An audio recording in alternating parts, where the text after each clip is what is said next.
It's funny, the one review video I ever did before established a trend. Cause yeah, even a single event can do that in retrospect. That I have to start it all in a roundabout way.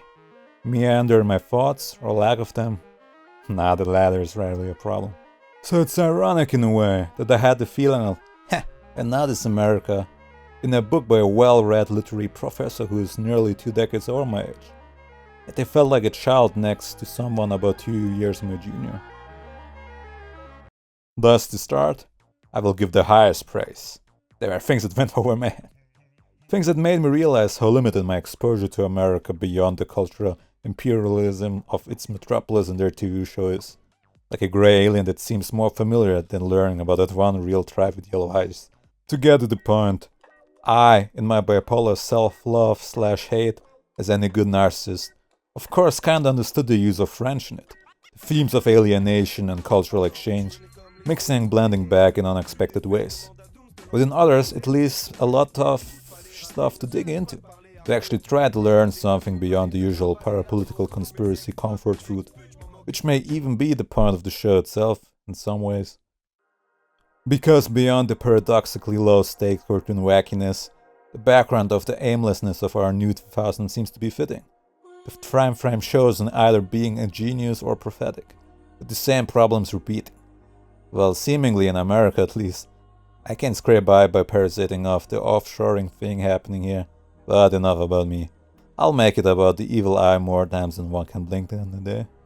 As characters seem to be always chasing the dream that is fondled the arm crop of the 10th minute beeps in its spongy way, so don't we all do that sometimes, even if hopefully not all of us are that close to the edge? Yet what it is beside another line, jagged may be, might as well be an alligator's back or something, I don't know. And this could be a point of critique. As the days of laying on your bed while your brother is in another room watching shitty YouTube videos at full volume are remembered as both horror and comfort. So can some of the humor come off in a similar way, if you know what I mean? Because is it really needed? Especially without all the lore, without having played the video games or read the books, which seem to be a prototype of it all. It can be seen as the indie trap was just doing the same but worse, or in a fandomy way. Yet who am I to judge?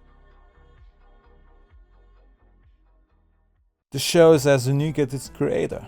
It at the same time jumps into and avoids the now common cliché.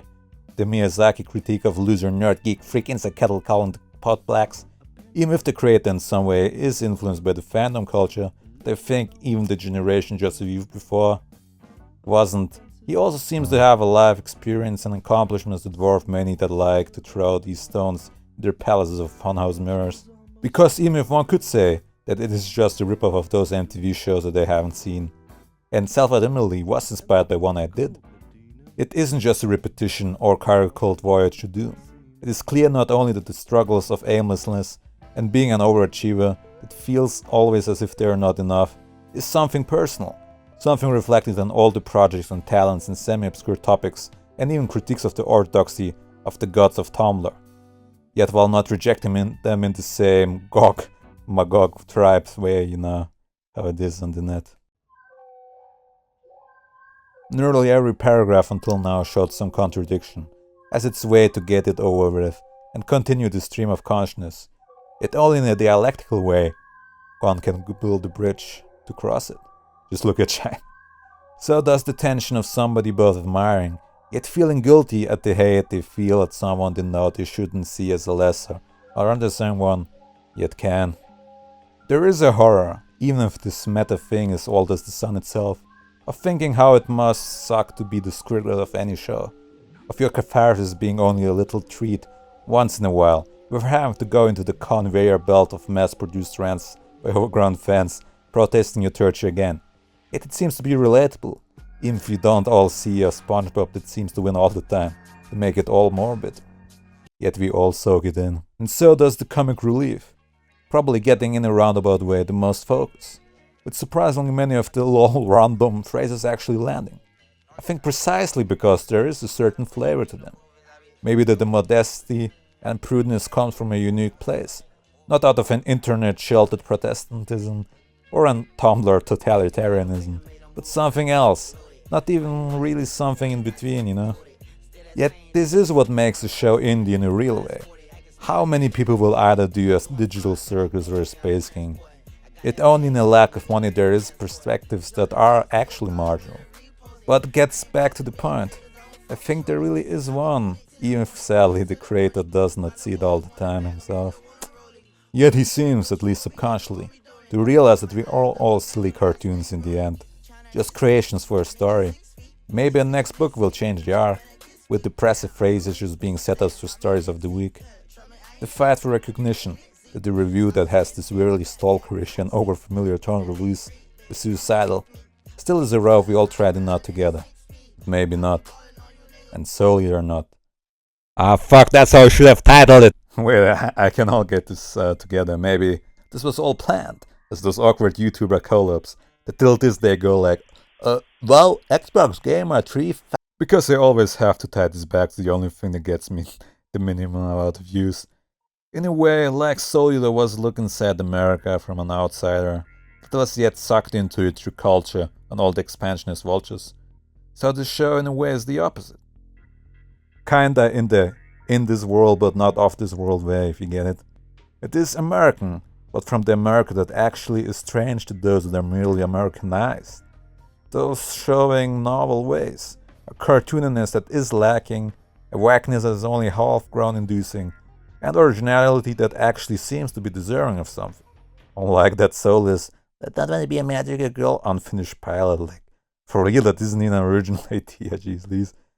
So, as I hate parts of myself like those that always make me wanna bitch at things even if I know it does nothing good to anybody, I still fuck with FLEUR DE LIS, even if it had flaws, even if I am not sure if it was supposed to be obvious what the twist of the last two episodes' name was implying, or if the nonchalantness of the reaction, instead of enforcing its message, made all the friends kinda look like psychos. Yet it's actually cool that the guy that made the show actually did it in an indie way, like mostly by himself, like actually not like getting a lot of cash and then hiring many people. Like he hired people, but you know what I mean. Even the season 1 experimentation with the AI was interesting. Hell, I think some of the roboticness of the voices was charming in its own way.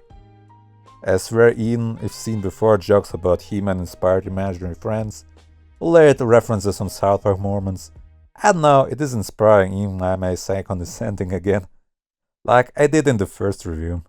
And that I again in this brain dump lost most of the good ideas I actually wanted to express.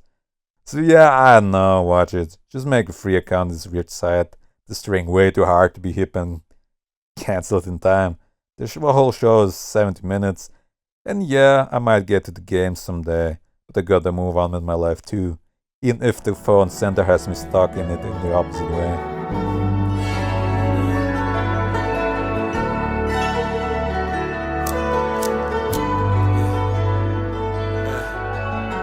Sometimes I think I worry a lot. Give a damn they feel my story or not. This is all that I got. I couldn't sit there and watch, but my time was steady ticking on the clock. Sometimes I think I worry a lot. Give a damn they feel my story or not. This is all that I got. I couldn't sit there and watch, but my time was steady ticking on the clock. Also, you can like buy DVDs, I think. I don't know.